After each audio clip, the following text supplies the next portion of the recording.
After our Lord's triumphal entry into Jerusalem just a few days ago, our king is now made ready for his throne.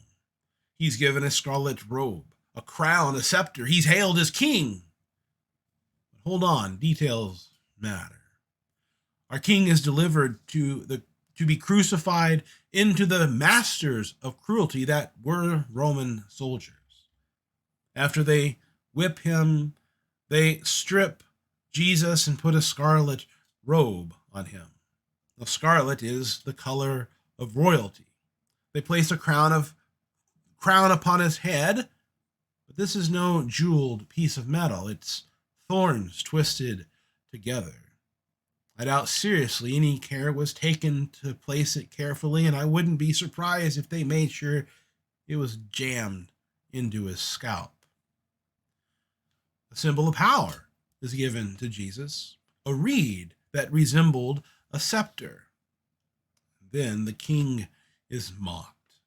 Spitting on him, these scoundrels bow and proclaim, probably with laughter and scorn in their voices, "Hail, King of the Jews!" Well, after they have their fun, they lead him away to be crucified. They force another man to carry the cross, and finally, at long last, they arrive at the throne room. But hardly anyone noticed.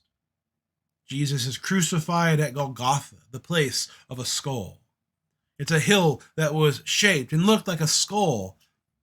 That was under our Lord's feet as he is killed. Just before they crucify Jesus, they offer him gall. It's a bitter drink of herbs mixed with wine. But our Lord does not take it. No, Jesus was there to suffer for the sins of the world, there to suffer hell in your place. He would not have this drink null his senses or numb his pain. So finally, Jesus is crucified. The sign of a sentence is put over his head. This is Jesus, King of the Jews. The king has taken his throne. And even still, the mocking doesn't end. Now is the turn of the passers-by, of the robbers crucified with him. Listen to the blasphemy they utter against him.